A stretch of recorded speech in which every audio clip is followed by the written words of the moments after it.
Okay, everybody, make sure to buckle your seatbelts for this one, because today we're talking about the Fleet Admiral Sakazuki. It's gonna be intense, it's gonna be hot, it's gonna be blazing hot, it's gonna be extreme One Piece video, yeah!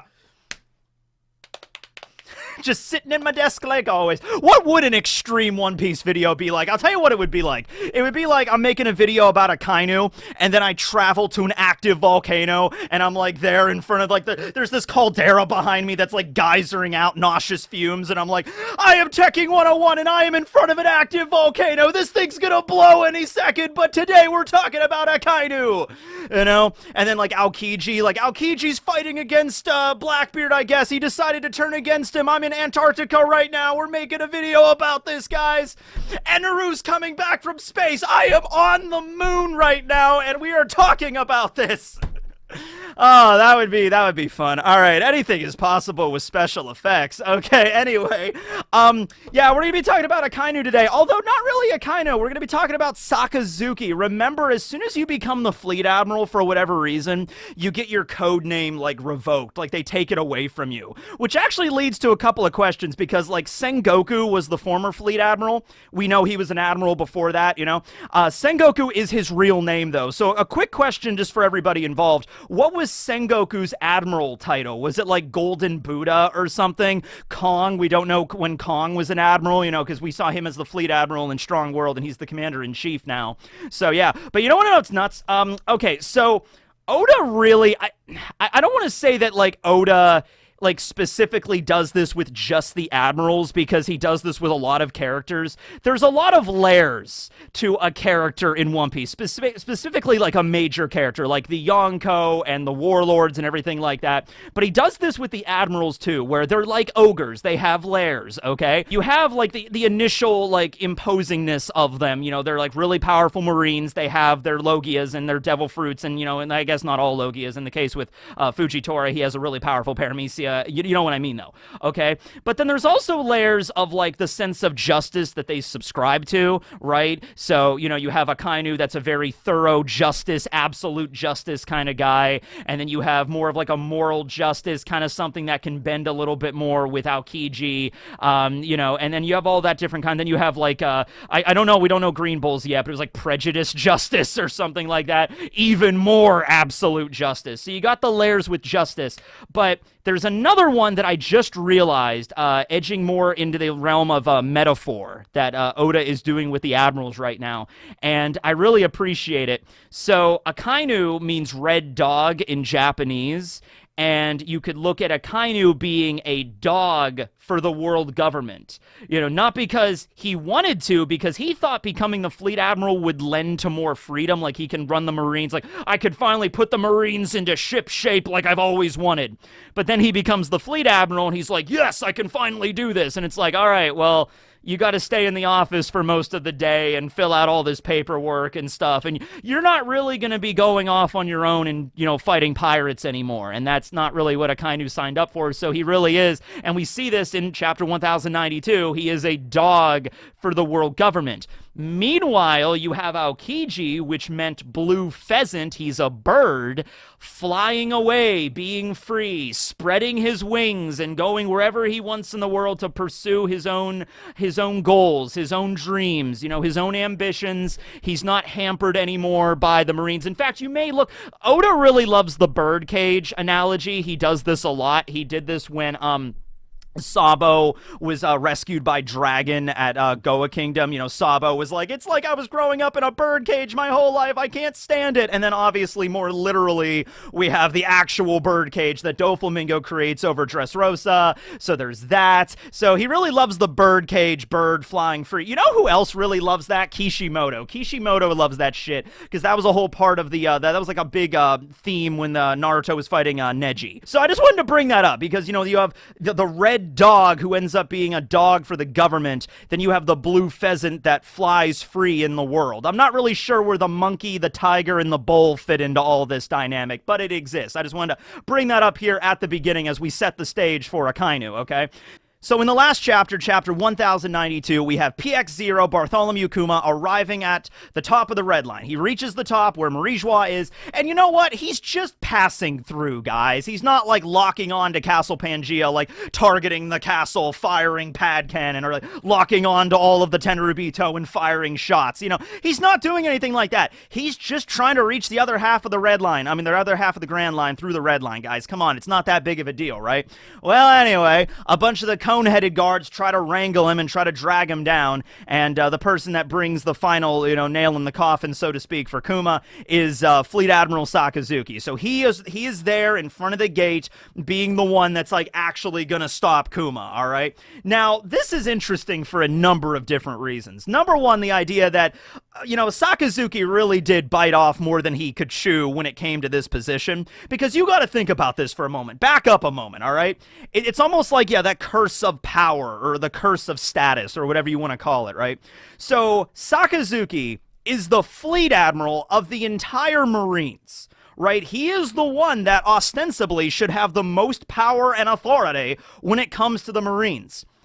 And he does, but he doesn't. It's almost like that position in and of itself is a cage. It is like him basically being bound. Because yes, while he does have the ultimate authority to order the Marines around, he is now the number one guy that the Gorosei and the commander-in-chief can kind of order around, because, and obviously Eam, because, Eam's at the top of all of it, right?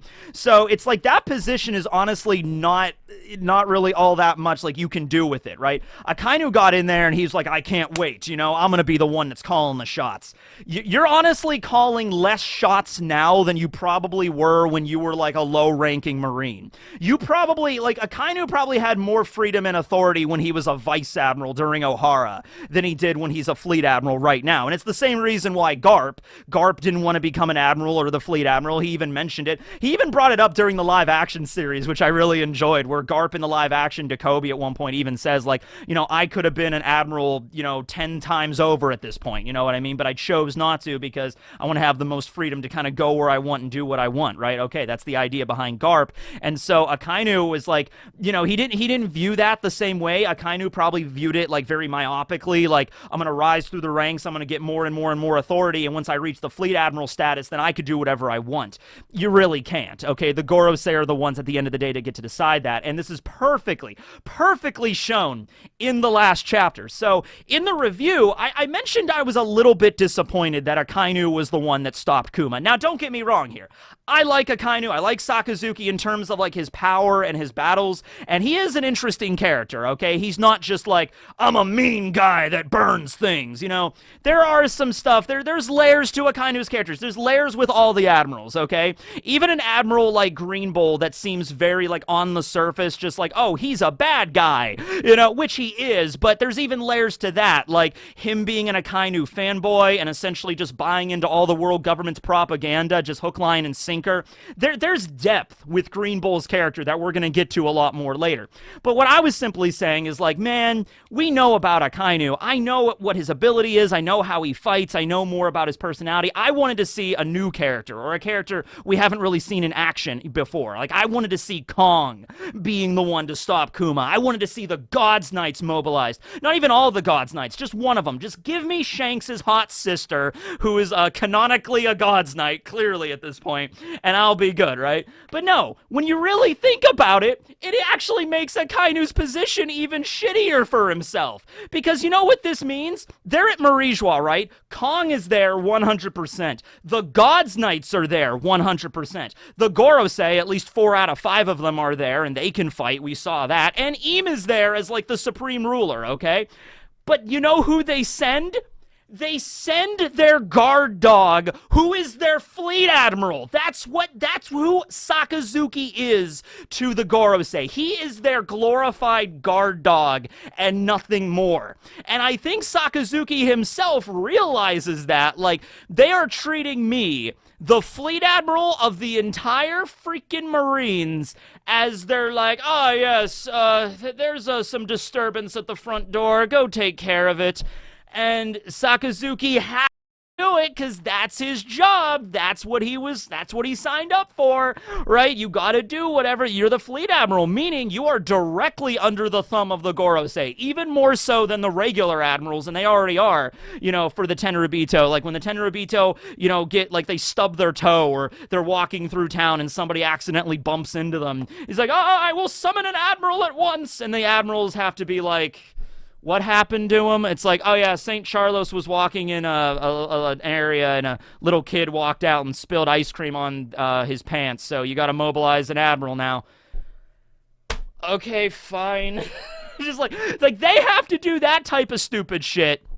And Sakazuki even more so. He's whipped, to use a parlance, you know what I mean? He is 100% whipped here, and he kind of realizes it, and he's not happy about the fucking situation, right? Okay, so that's where he's at. And, I even brought it up in the review, like, if Kuma were able to get past Akainu, then, there is a hierarchy here. And sadly, Sakazuki is not on the top. He's actually kind of a few rungs down, all right? If we're talking about, the Fleet Admiral of the Marines being lower down on the hierarchy, yeah, so he's here, and then if like Sakazuki were to have failed, or if Kuma were to made it past him, maybe Kong would have then gone involved, which Kong is not really much better. Kong is the commander-in-chief of like all of the Marines and the Cypher Pole, and it used to be the Warlords now, because it got dissolved, but beforehand, right, he was in charge of these three big organizations, so at least all of the Marines and the Cypher Pole agencies, and he's also sort of just, he's the bigger guard dog, basically. It's like, oh, the small guard dog wasn't able to take care of the threat. All right, send the bigger guard dog, and that's Kong, okay?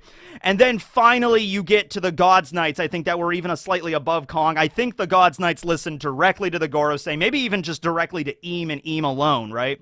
And then that's when you start getting into, like, the soldiers that are actually classified as, like, people, not like dogs and like nothing else. It's just like, okay, okay, they made it past the two guard dogs. Now let's send in the actual security force that we have. Okay, oh, they made it past them. All right, now it's time to deal with, the heads of the household, which are the Gorosei and Eam. It might go along with something like that, right? So it makes sense. And also you have to understand, Kuma was climbing up the red line. That probably took several hours, if not over a day, for him to get from the bottom all the way to the top. It takes a while to get to the very top of that thing, and so that gave time for Sakazuki to be mobilized. You got to imagine Sakazuki was sitting at Marine HQ over in the New World working at his desk, and he's like, I hate paperwork, freaking Wano, my god, all this crazy stuff going on. And then he gets a call on his Den Mushi that's like, Fleet Admiral, sir, Bartholomew Kuma is climbing the red line right now. And it's like, what? And it's like, yeah, the Gorosei want you to stop him. I'm like, don't they have, like, so many other people? Can't they send the God's Knights for that? Do I really have to stop doing what I'm doing to go all the way to the red line just because they don't want to send their men after him? He's like, well, you got to do it. And it's like, of course I do. I'm already behind enough already. Shoves all of his paperwork aside. He's like, all right, lava jet booster, let's go. Akainu could turn into a rocket. I can't see any reason why he wouldn't. He wouldn't be able just to go, like, walk outside Marine HQ and, like, I have rocket legs. And just go straight to Marijois, right? But that's really what he is to the government, in his own estimations anyway. So, he fights Kuma. He has this interaction with Kuma where I find it a little bit fascinating because, he talks about, you are soulless, you are a walking corpse with no destination or no purpose anymore. That's how Akainu views him. Just like you've had all of your humanity taken away from you. Where are you going? Where are you possibly going with such dedication and resolve, when you are just a walking corpse, okay? And I think that the answer to that question, where Kuma is heading now, that we know he doesn't want to stay in Marijois. If Marijois was his main target, he would have stayed there until he was, like, melted by Akainu, right? That's not his main target. His target is to get to the other side of the red line into the New World and go, I'm thinking, to Egghead. And the events that happened at Marijois with Akainu fighting against Kuma, that occurred yesterday, so that gives, I think, Kuma enough time to warp himself right to Egghead. It would probably take about a day with Kuma's ability. Wouldn't take that long for him to reach Egghead. Egghead, and he wants to see Bonnie, okay? So I think, keep that in mind. Tag all those, like those comments that Sakazuki made to Kuma, like you're a walking corpse and you have no humanity anymore. Oh, look, you could still bleed. You know, I'm surprised you could still bleed because you're no longer a living human, right? Okay, so I just thought of another angle to this, another layer, as it were, with Sakazuki fighting Kuma and going on and on about how you're this, you know, emotionless machine and nothing else. Okay, what could you possibly be going to? And if Kuma really is heading to Egghead to say, like, goodbye to Bonnie, like, I love you, my daughter, or something like that, I don't know if this is the case because it hasn't been confirmed, but if Hibari turns out to be Akainu's daughter, right? Hibari is Akainu's daughter, that adds a whole other dimension to that encounter where Sakazuki's fighting against Kuma, like, what could you possibly be wanting to go to? What could you possibly have as an ambition? What could drive you anymore since you're no longer a human? And it could be, like, his child, his daughter. Like, and that might be a thing where Akainu or Sakazuki would be like, oh, wow, I get it. Like, even in death, Kuma wants to go say that he loves his daughter. He wants to say goodbye to his daughter, to Bonnie. And Sakazuki would be like, oh, yeah, I have a daughter too. I have Hibari. I could kind of understand that as well. You know, like if I had a chance, if I got turned into a emotionless machine, just a pile of scraps and nuts and bolts, I'd like to say goodbye to my daughter too. Like, it's actually kind of crazy where if Hibari turns out to be Akainu's daughter, that's going to add a whole other angle to his character as well. So I kind of hope that that's the case. We'll see where it goes, but yeah. Tag all that stuff. It's important because when Kuma finally arrives at Egghead, he's probably going to like, oh my god, I could see one scenario of this where he wants to see Bonnie and then like there's a program in him that he wants to just say like, I love you, Bonnie. You're my you know, my favorite. I was going to say my favorite daughter. I don't know if he had any other kids. That would actually be kind of messed up if Bonnie had any siblings. It's just like, Bonnie, I love you. You were always my favorite child.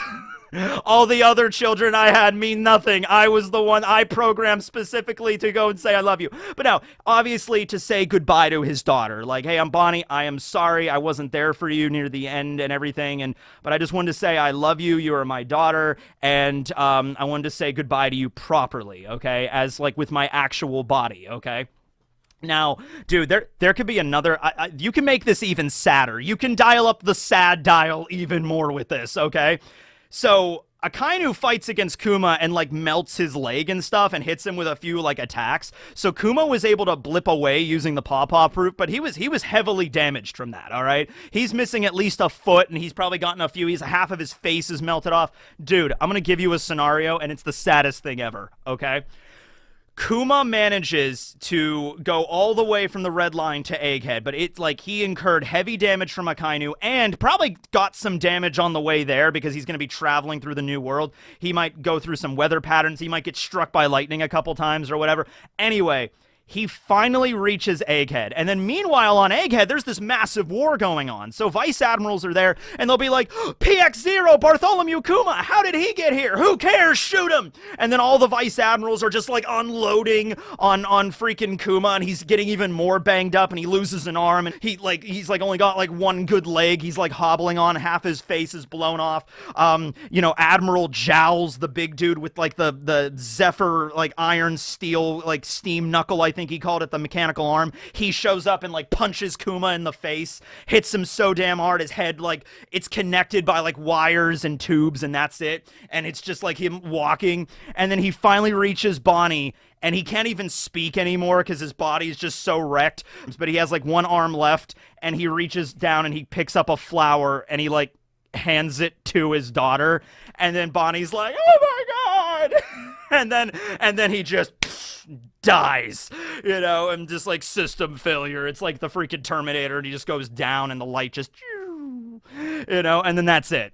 And oh, and by the way, as a small tangent to that, inside of a larger tangent, because this was supposed to be a video about Akainu, and I've been talking about Kuma for like the last 5 minutes. But anyway, as one final tangent, if Kuma is terminated and if his body dies, that means the pawpaw fruit leaves. Who would get it? I don't know. Maybe Vivi's around. Oh, wait, she is.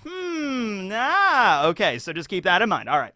So moving back to Akainu now. So after the fight is over, after Kuma blips away, Akainu doesn't try to chase after him. He doesn't try to like, oh, I gotta chase him. Even though the Tenryubito are kind of in the background giving him direct orders of like, what are you doing? You let him get away. By the way, I would like to order some lobster. And Sakazuki's like, I don't have any lobster. It's like, well, get some. You're an admiral. Use your admiral powers to get some lobster. Go down and grab some lobster and bring it back. Oh my god, if a Tenryubito actually ordered Akainu to do that stupid shit, would he have to do it? Like, if a Tenryubito directly told him, I am ordering you as a Tenryubito, you are the Fleet Admiral, you are under my thumb, I demand you go down into the Grand Line, get the finest lobsters, and bring them right back to my front door, sir! Using Sakazuki as Uber Eats. He actually didn't, like, honestly... You can imagine Sakazuki, like, he would just be looming over the Tenryubito, and after the Tenryubito goes on this long rant and just, like, throwing a tantrum about wanting lobster, he finally looks up, and it's the scene, you know, it's like the reverse of the scene where Whitebeard shows up behind Akainu, and Whitebeard's like, except it's with Akainu and the Tenryubito now, and just like,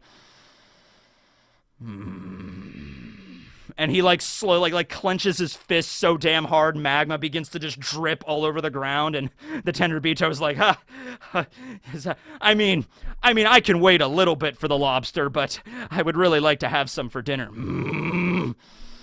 And then Akainu just stomps away, and then he does it. He actually does it. He goes all the way down, grabs some lobster, comes all the way back, but, like, half of them are completely melted and charred in magma, and just like, here you go.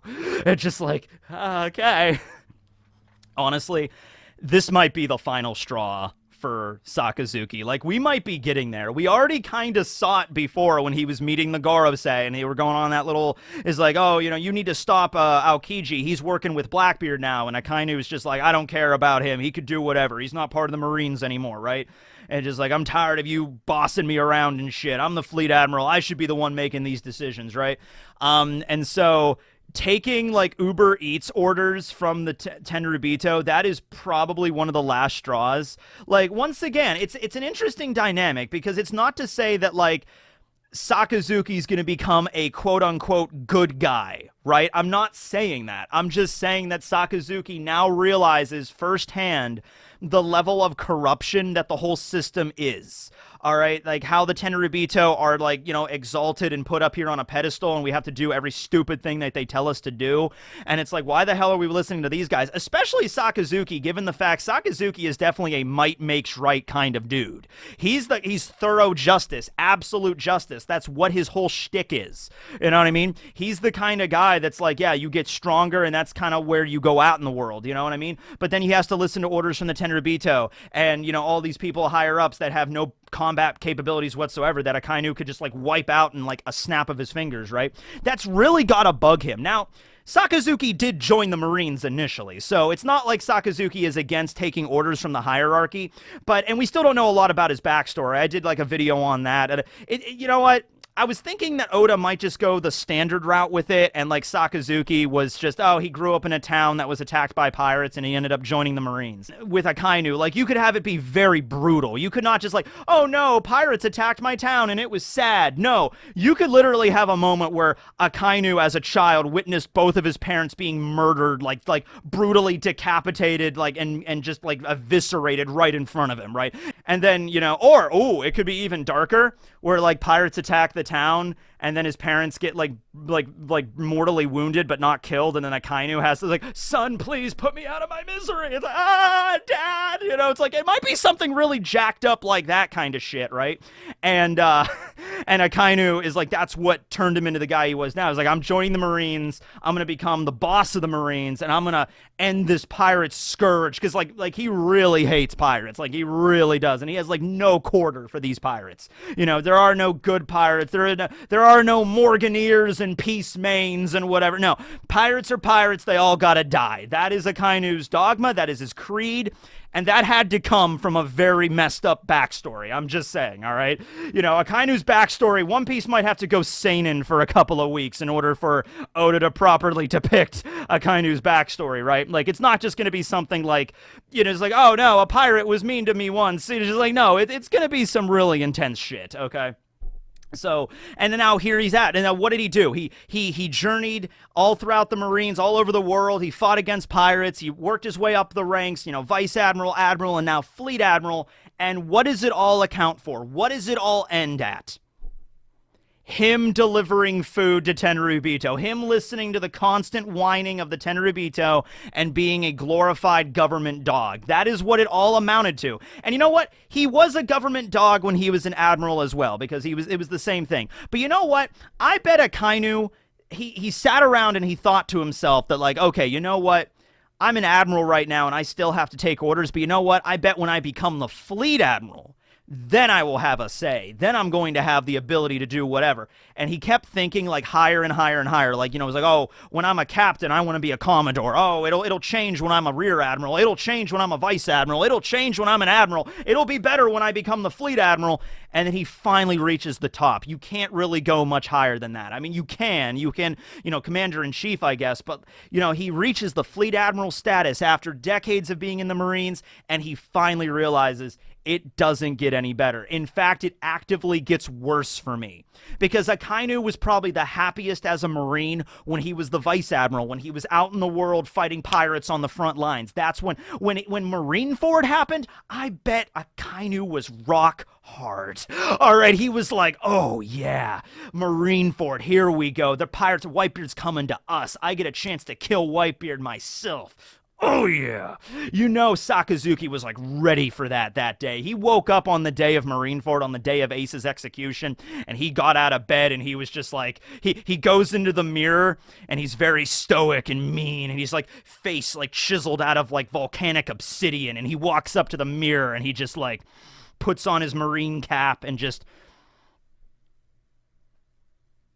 He, like Akainu smiles, and his face, like, cracks a bit. It's like...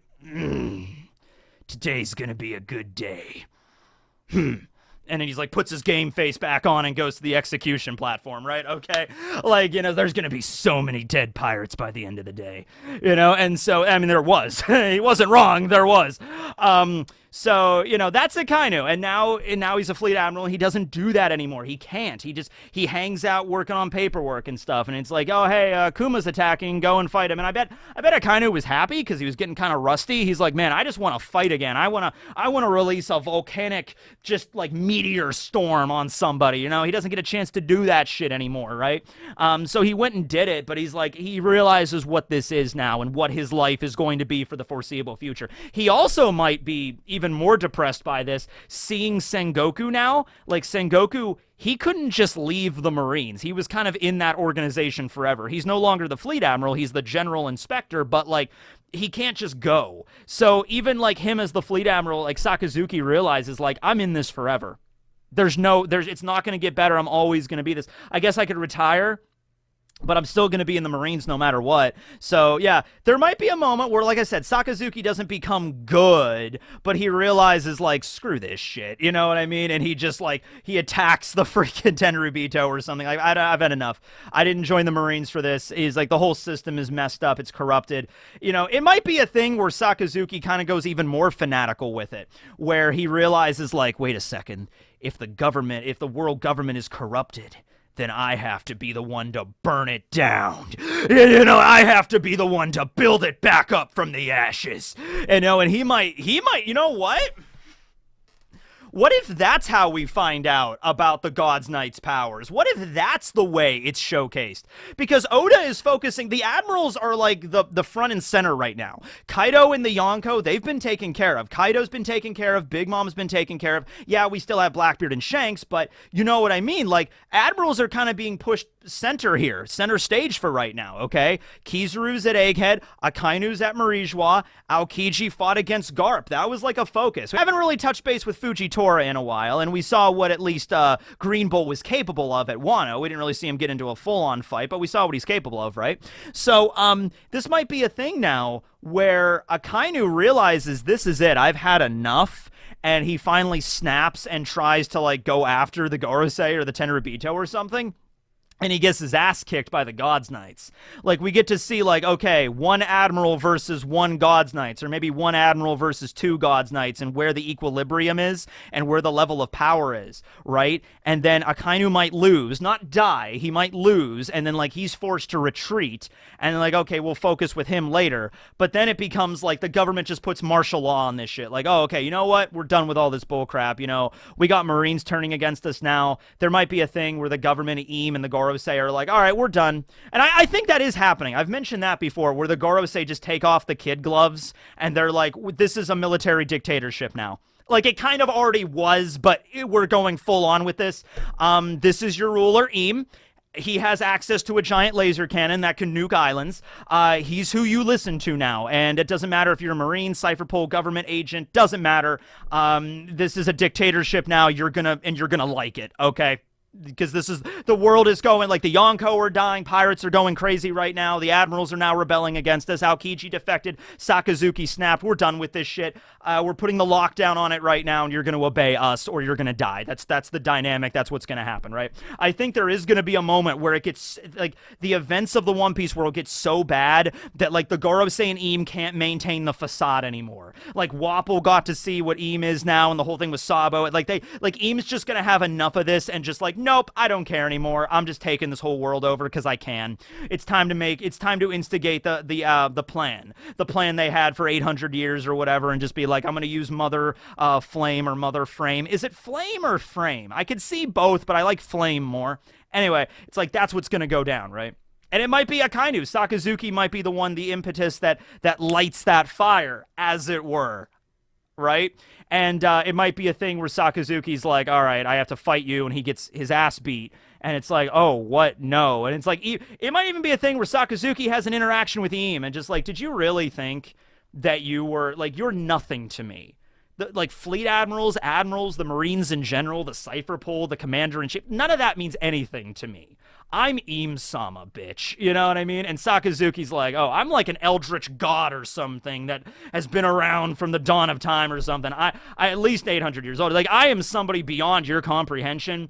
I don't even care about your little piddling, you know, like, marine structure or whatever, okay? And so it might lay down on Sakazuki exactly what this is all about. I wouldn't want Sakazuki to die right there, though. I wouldn't want Eam to just kill him, because I feel like there's still interactions with Sabo and Luffy that need to be dealt with. So I don't think Sakazuki would die right there, but, like, that might be the thing that, like, kicks it off. Like, Sakazuki defects, government goes full-on martial law, and we'll see what happens after that. You know what I mean? All right. Well, that was the video. I didn't know where the Akainu video was going to go. I'm like, all right, we're going to talk about Akainu today. We'll talk about the last chapter. I don't know where this is going to lead to, but here it did. So, I don't know. Hope you guys enjoyed. If nothing else, it's all for entertainment. And we're going to end this out with some Yellow Jacket facts. Favorite part of the video. Let's do it.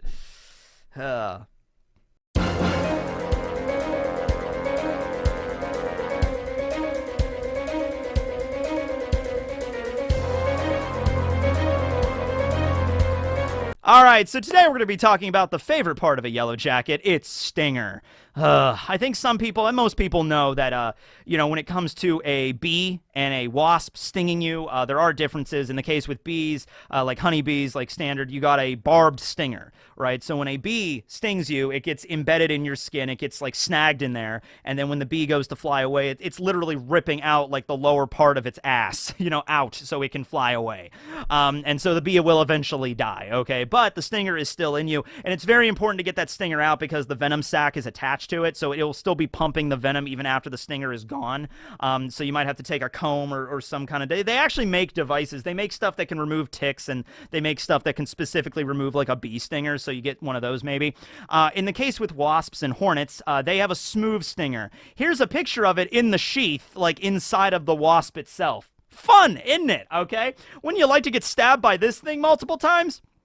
So there are no barbs, so the wasps will just, they'll typically like land on you, kind of clamp down, and then just start stinging the crap out of you, right? I believe it also releases, I know with bees, when they sting you, on top of the venom sac, it also emanates like a type of pheromone, like an alert pheromone to let all the other bees in the area, hey, this is the enemy, sting the enemy right here, okay? And then the more bees sting you, the more pheromones are released, and the more bees show up, okay? I don't know if it's the same with wasps, but I can imagine it probably would be. Now, sometimes the stinger will get stuck. Sometimes when it gets like just repeatedly stinging, sometimes the stinger will get stuck and the wasp will fly away and it'll snap off, but that's very rare. Now, normally though, you don't have to worry about it. Like in terms of like the venom that's like inside of you, it's painful. It'll be inflamed, but it won't like cause you to die or anything unless you're allergic. So if you're allergic to wasps, venom, that's not good.